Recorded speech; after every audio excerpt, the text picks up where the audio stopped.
నమస్తే రమ్ గారు. నమస్తే జయ. ఏదైనా మంచి కథ చెప్తారండి? న్యాయబుద్ధి కలవాడి కథ చెప్తా. న్యాయబుద్ధి కలవాడా? న్యాయబుద్ధి కలవాళ్ళు కనిపిస్తారు కదా జయ. కనిపిస్తున్నారా రమ్ గారు ఈ రోజుల్లో? ఏమో నాకు కనపడతారు జయ. కనిపిస్తారా? నిజమే రమ్ గారు. నిజం. ఓ సూపర్. అయితే మీరు ఇంకా అసలు సూపర్. నేను సూపర్ అంటే నాకు కూడా న్యాయబుద్ధే ఉంది. మంచి సమాజంలో ఉన్నారు మీరు. నేను కూడా న్యాయబుద్ధిగానే కలిగి ఉంటాను జయ. సాధారణంగా ఎందుకు ఇప్పుడు మనం ఉన్నా కూడా మనకు అలాంటి వాళ్ళు కనపడరు కదా, కానీ నాకు కనిపిస్తూనే ఉన్నారు. లేకుండా ఏం లేదు, మరీ దేశం గొడ్డుపోలేదమ్మా అంట. అంత గొడ్డుపోలే, అంత దుర్మార్గులుగా ఏం లేరు, మంచివాళ్ళు బోళ్ళంత మంది ఉన్నారు. న్యాయంగా పోదాం కనీసం మన వరకు అయినా సరే. ఖచ్చితంగా ఉన్నారు రమ్మగారు. ఉండబట్టే ఇంకా అనేది వస్తుంది మనకి. ఇంకా ఉంది లోకం. అంతే కదా. ఇది తూర్పు చైనా కథ జయ. చైనీస్ స్టోరీస్ కొంచెం డిఫరెంట్గా ఉంటాయి. చైనా కథలు ఎందుకని అడగండమ్మా, హాయిగా వినేయండి. తూర్పు చైనాలో ఒక వ్యాపారస్తుడు ఉండేవాడట. ఆయనకి నూలు వ్యాపారం, అంటే మనం ఏమంటారు నూలు అంటే ఏమనాలి దాన్ని, నేత పనికి, క్లాత్కి గుడ్డ కావాల్సినటువంటి ఆ నూలుని అమ్మేవాడు అతను. మంచి వ్యాపారం, పెద్ద కొట్టు ఉండేది, దుకాణం బ్రహ్మాండంగా ఉండేది. వెనకాల ఇల్లు, ముందు దుకాణము ఉండేది, పైన ఇల్లు కింద దుకాణము అట్లా ఉండేది. చాలా కాలం ఆయనకి పెళ్ళవల. ₹1,00,000 ఉండి ఏం ప్రయోజనం, పిల్ల పీచా అనేవాడు. ముందు ఏదో పెళ్ళైతే భార్య చనిపోయింది అని పిల్లలు కలగల. అయితే ఆ చుట్టాలు ఈ చుట్టాలు పెళ్ళిళ్ళ పేరక్కలు బోళ్ళంతమంది కనిపిస్తారు. చైనా కథల్లో పెళ్ళిళ్ళ పేరక్కలు ఎక్కువగా ఉంటారు. అవును అవును. చైనా సినిమాల్లో కూడా, చైనీస్ మూవీస్లో ఆడవాళ్ళు పెళ్లి సంబంధాలు చెప్పేవాళ్ళు కనపడుతూ ఉంటారనమాట. ఈ పేరక్కలు ఏమన్నారు, పెళ్లి చేసుకుంటానంటే చెప్పు, నువ్వు చేసుకుంటానని చెప్పు అంటే ఎవరో ఒకళ్ళు చేసుకుంటానన్నాడు. వీళ్ళు ఏం చేశారు, చుట్టుపక్కల ఊళ్ళలో పేద పిల్లని ఒకదాన్ని పట్టుకొచ్చి పెళ్ళికొడుకు కోటీశ్వరుడు, 40 ఏళ్ళు ఉంటాయని చెప్పారు. పిల్లని తెచ్చి పెళ్లి చేశారు, చిన్న పిల్లని. తీరా పిల్లకి పెళ్ళి అయ్యాక దానికి తెలిసింది వీళ్ళకి డబ్బులు ఉన్నాయి కానీ ఈయన చాలా ముసలివాడు, 60 ఏళ్ళు దాటిన వాడు. ఇంకేం చేస్తుంది, పోనీలే తినడానికి తిరగడానికి హాయిగా ఇల్లు బాకిలి అన్నీ ఉన్నాయి కదా అని సర్దుకు ఊరుకుంది. చిన్నపిల్ల అయితే దానికి కళ్ళు కొంచెం పెద్దవాటి ఇటు చూస్తూ ఉంటుంది అనమాట. అయితే ఏమైందట, ఒకనాడు ఆయన ఏదో బయటకు వెళ్ళాడు, ఊరు వెళ్తే పని మనిషి, ఇంట్లో పని లేదు, మగవాళ్ళు లేకపోతే పనులుండవు, వంటలు అవి తక్కువ చేస్తారు. వాళ్ళ కోసం వచ్చేవాళ్ళు, వాళ్ళకి వీళ్ళకి టీలు కాఫీలు పెట్టడాలు హడావిడి ఉంటుంది. అసలు వాడు లేకపోతే ఎవరు రారు ఇంటికి, వాళ్ళకి వంట లేదు. వీళ్ళిద్దరు పని మనిషి ఆవిడ తేలిగ్గా ఏదో చేస్తూ తిన్నారు. ఎంతసేపు అని ఇంట్లో ఉంటామమ్మా, పదండి బయటికి పోతాం అని తీసుకొచ్చింది. బయటికి వెళ్ళొచ్చు అంటే ఏం పర్వాలేదు, చక్కగా మంచి బట్టలు కట్టుకొని మేలు మూసుకేసుకుని వెళ్దాం మనం అని చెప్పి బయటికి తీసుకొచ్చింది. పైనుంచి కిందకి దిగొస్తే కింద దుకాణం ఉంది. దుకాణంలో 2 కుర్రాళ్ళు ఉన్నారు. ఒక పాత గుమాస్తా, ముసలి గుమాస్తా, ఒక పడుచు గుమాస్తా. వాళ్ళిద్దరిని పలకరించింది. యజమానురాలని నమస్కారాలు చేశారు, యజమానురాలకి దండాలు పెట్టారు, కొత్త యజమానురాలకి. అక్కడి నుంచి ఆవిడ, మీకు అన్నీ సాగుతున్నాయా, బాగా కుదురుతుందా, పని బాగుందా, మనకు వ్యాపారం బాగుందా, మీకు డబ్బులు సరిపడా వస్తాయా, పండగలకి డబ్బులు ఇస్తున్నారా అని కనుక్కొని పైకి వెళ్ళి ఏం చేసింది, చెరుకో బహుమానం, చెరుకో కాస్త చిన్న మూట డబ్బులు పట్టుకొచ్చింది. పెద్ద గుమాస్తాకి ఒక 10 కాయిన్లు, చిన్న గుమాస్తాకి ఒక 10 కాయిన్లు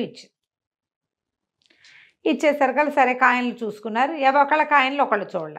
యజమానురాలు వీధిలోకి వెళ్ళిపోయింది పని మనిషిని తీసుకుని. తర్వాత చిన్న గుమాస్తా చూసుకున్నాడు. ఈ అమ్మాయి ఒక తేడా చేసింది. పెద్ద గుమాస్తాకి 10 వెండి కాసులు ఇచ్చి, చిన్న గుమాస్తాకి 10 బంగారు కాసులు ఇచ్చింది. వీళ్ళకి తెలియలే. పెద్దవాడు రెండోవాడికి కూడా 10 వెండి కాసులు అనుకున్నాడు, చిన్నవాడు పెద్దవాడికి కూడా బంగారు కాసులేనని భావించుకున్నారు. ఇద్దరు ఈక్వల్ అనుకున్నారు. అక్కడ కొట్టుకి కాపలా ఉండాలి, వంతుల వారీగా ఉంటారు. ఒక రాత్రి అతను, ఒక రాత్రి ఇతను చొప్పున. ఆ రాత్రి చిన్న గుమాస్తాది వంతు, చాంగ్ వాడి పేరు. చాంగ్ రాత్రికి పడుకుంటే, అది పడుకునే టైంకి పని మనిషి వచ్చి తలుపు కొట్టేసరికి మరి ఏమిటి అంటే, పని మనిషి వచ్చి నువ్వేమిటి రెస్ట్ తీసుకుంటున్నావా, ఇంటికి వెళ్తున్నావా, అదా ఇదా అని అడిగితే ఈ టైంలో ఎందుకు వచ్చావు, నీకు ఇక్కడ ఏం పని అన్నాడు. చిన్న యజమానురాలు, కొత్త యజమానురాలు నీకు ఇది ఇవ్వమంది అని చెప్పేసి ఒక మూట భుజం మీద నుంచి దించి చేతిలో పెట్టింది. బట్టలు ఉన్నాయి మీ అమ్మకి నీకు ఇద్దరికి, అసలు సంగతి మర్చిపోయానని బట్టలు చాటు నుంచి ఒక వీసే బరువున్న వెండి ముద్దని చేతిలో పెట్టింది. నీకు బహుమతి ఇవ్వమన్నారండి. వీడు తెల్లబోయాడు. రాత్రే నిన్న సాయంత్రమే ఈవిడ సాయంకాలము 10 కాసులు ఇచ్చింది, బంగారు కాసులు. ఈ అర్ధరాత్రి పూట ఈ బంగారం, ఈ వెండి సామాను, ఇవి బట్టలు పంపించడంలో ఆవిడ ఉద్దేశం ఏమిటో ఇతనికి అర్థం కాల. పొద్దున్నే లేచి దుకాణం తాళం వేసి ఈ సామాన్లు మోసుకుని ఇంటికి తీసుకుపోయాడు. వాళ్ళ అమ్మకి చూపించాడు. అమ్మ మాట చాలా వింటాడు చాంగ్. వాళ్ళ నాన్న కూడా నూలు వ్యాపారం చేసేవాడు.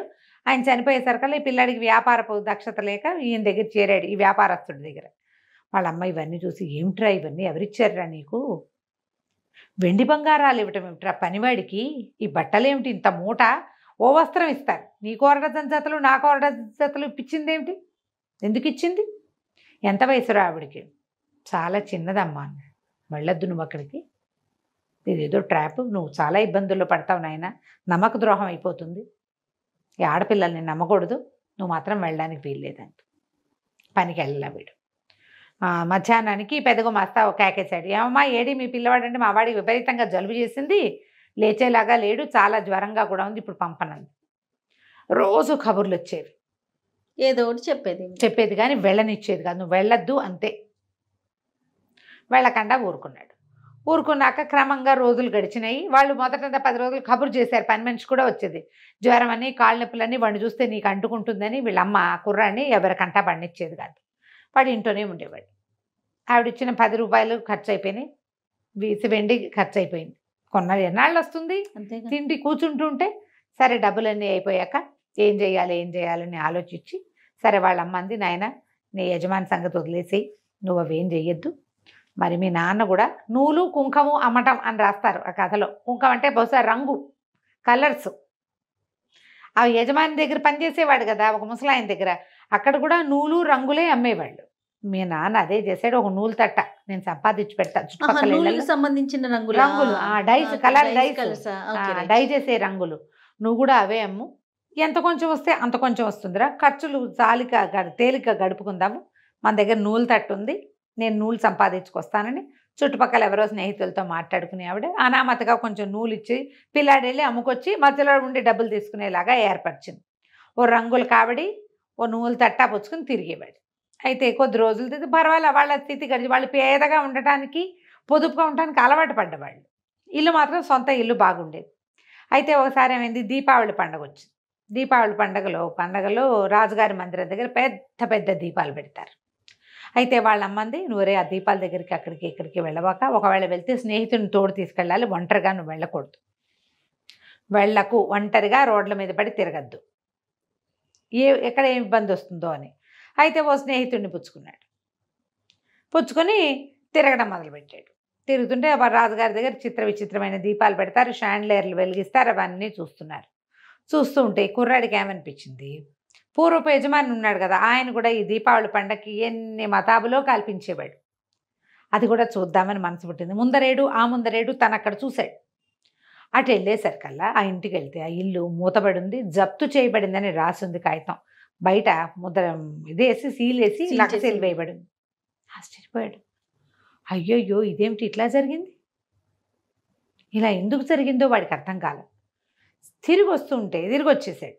మర్నాడు వీడు ఈ కుర్రాడితో కలిసి తిరుగుతున్నాడు కదా, ఇద్దరు స్నేహితుడితో కలిసి, వాడు కనపడ్డా మామూలుగా కలుసుకునే చోట. ఈ లోపల ఎవరో వచ్చి నిన్ను పిలుస్తున్నారు, దీని దగ్గర అక్కడ ఏముంది, ఒక పూటకోళ్ళ ఇల్లు ఉంది, పూటకోళ్ళ ఇంట్లో నుంచి ఎవరో నిన్ను పిలుస్తున్నారని ఒక కుర్రాడు వచ్చి చెప్పాడు. వీడేమనుకున్నాడు, చాంగు తన స్నేహితుడు పూటకెళ్ళు ఇంట్లో ఏమన్నా తినడానికి కూర్చున్నాడేమో, లేకపోతే నన్ను ఎవరు పిలుస్తారు, విందు కోసం నన్ను కూడా పిలుస్తున్నాడు, కలిసి భోజనం చేద్దామని పిలుస్తున్నాడని ఆ పూటకోళ్ళ ఇంట్లో పోయాడు. ఇంట్లో పోతే అక్కడ వీడికి తన పాత యజమానురాలు కనపడింది. వీడు ఆశ్చర్యపోయాడు, మీరేమిటండి ఇక్కడ అన్నాడు. అనేసరికల్లా ఏం చేయను, మా ఆయన మంత్రి గారిది ఏదో మంత్రి గారి మాట చెప్పలే, మా ఆయన పూట వెండి నాణాలు తయారు చేస్తున్నట్ట, అంటే దొంగ నాణ్యాలు కొట్టిస్తున్నాడు, ముద్రణ చేయిస్తున్నట్ట, రాజభట్టలు పట్టుకుపోయారు, ఆస్తంతా జప్తు చేశారు, నా ఇంట్లో ఉండడానికి వీలవక ఏదో పూటకోళ్ళు ఇంట్లో ఉంటున్నాను, మీ ఇంట్లో కొద్ది రోజులు ఆశ్రయం ఇవ్వవా నాకు అని అడిగింది. తెల్లబోయాడు, అమ్మ బాబోయ్ ఈవిని తీసుకెళ్తే అమ్మ ఏమంటుందో, ఈవిడ బంగారం వెండి ఇచ్చిందని వాళ్ళ ఇంటికి వెళ్ళనివ్వకుండా చేసేసింది అమ్మ. కాదండి, మా ఇల్లు అంత గొప్ప ఇల్లు కాదండి, రెండోది మా అమ్మ ఒప్పుకోవాలి, మా అమ్మ ఏమంటుందో తెలీదు, మీలాంటి వాళ్ళు ఉండదగిన ఇల్లు కాదు, తర్వాత నేనేదో చిన్న బతుకు ఈడ్చేవాడిని అంటే నువ్వు ఎందుకు, నువ్వేం భయపడిపోక అని ఒక ముత్యాల హారం చూపించింది. చూడు ఎంత పెద్ద ముత్యాల హారము, నేను తెచ్చేసుకున్నాను మా ఆయన ఇంటి నుంచి, ఒక్కో ముత్యం అమ్ముతూ కాలక్షేపం చేయొచ్చు, ముత్యం చాలా ఖరీదు,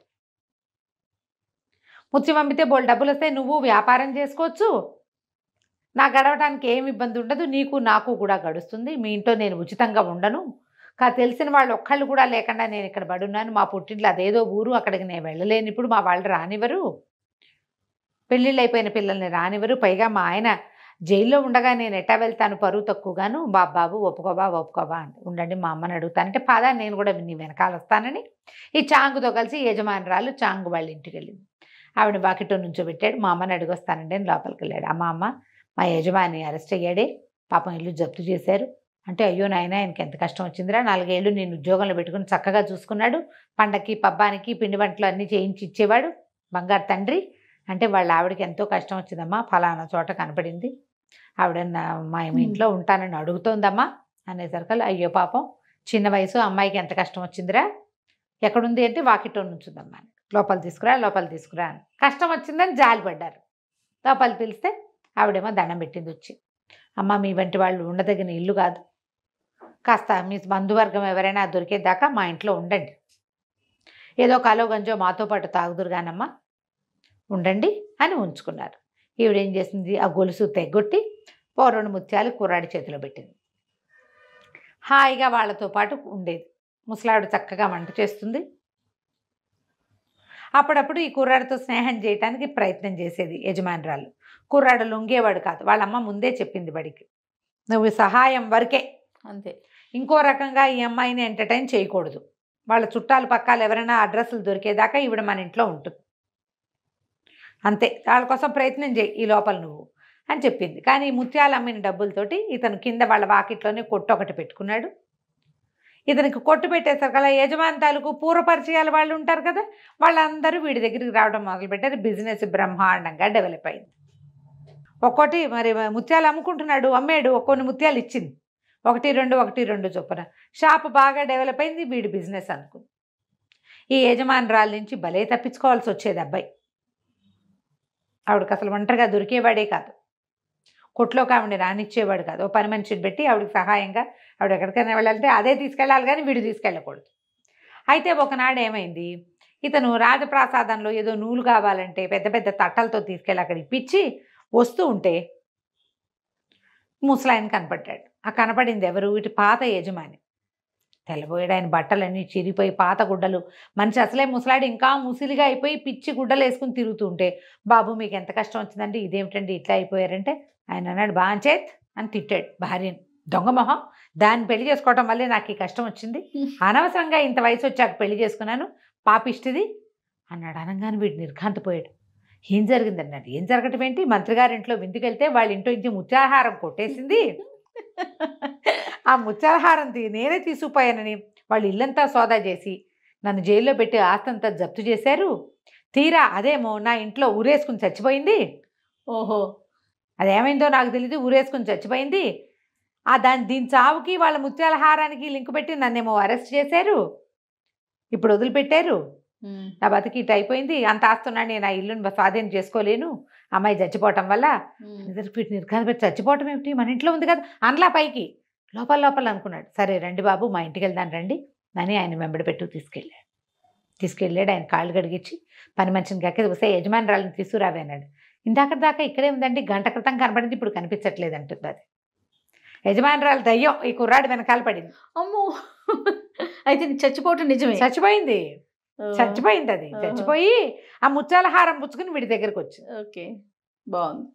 అక్కడి నుంచి వీడు తెల్లపోయాడు. అమ్మ ఏమిటి అని వాళ్ళ అమ్మని చూస్తే, వాళ్ళ అమ్మ ఉండు ఆయన ఎవరినో పిలుస్తానని ఎవరినో పిలిచి ధూపం వేస్తే ఇక్కడ ఒక ఆత్మ తిరిగి వెళ్ళిందని చెప్పాడు వాడు. ఇతను ఏమనుకున్నాడు, కాదు యజమాని తన ఇంట్లోనే అట్ట పెట్టుకుని తను అమ్మేసిన ముత్యాలు ఉన్నాయి కదా, ఆల్రెడీ ముత్యాలు అమ్మాడు, వీడు సంపాదించుకుంటున్నాడు కదా, ఆ ముత్యాలని మళ్ళీ కొని ఈ ముత్యాల హారం తనకు దొరికిందని పుచ్చుకోమని ఆయన చేతిలో పెట్టాడు. ఈ ముత్యాల హారం మంత్రి గారింట్లో అపచెప్పంగానే వ్యాపారస్తుడు తాలూకు ఇంటికి ఉన్న సీల్ తీసేశారు. ఓకే, ఆయన దారిని ఆయన, చాంగు నువ్వు పెళ్లి చేసుకోరా, నీ పిల్లల్ని చూస్తూ నేను కాలక్షేపం చేస్తాను, నువ్వు నేను కలిసి వ్యాపారం చేసుకుందామని ఆ కొట్టు ఈ కొట్టు 2 కలిపి పెద్ద కొట్టు ఏర్పాటు చేసి, తర్వాత కాలంలో న్యాయబుద్ధి కలిగిన ఈ చాంగుకి ఆ యజమాని ఆస్తంతా దక్కలపడింది. తర్వాత కాలం బాగుంది. వీడు అమ్మాయికి లొంగిన, ఆ ముత్యాలకు ఆశపడిన ఉండేది కాదు, వీడికి జరిగేదే కాదు, అమ్మాయికి అదేవతో ఆత్మకి దొరికేసేవాడు, అంతే. అదేం చేసేదో వేణి. బాగుందండి. అత్యాస పడకుండా ఉంటే జీవితం బాగుంటుంది. అది నీతి. నమస్కారం. నమస్తే.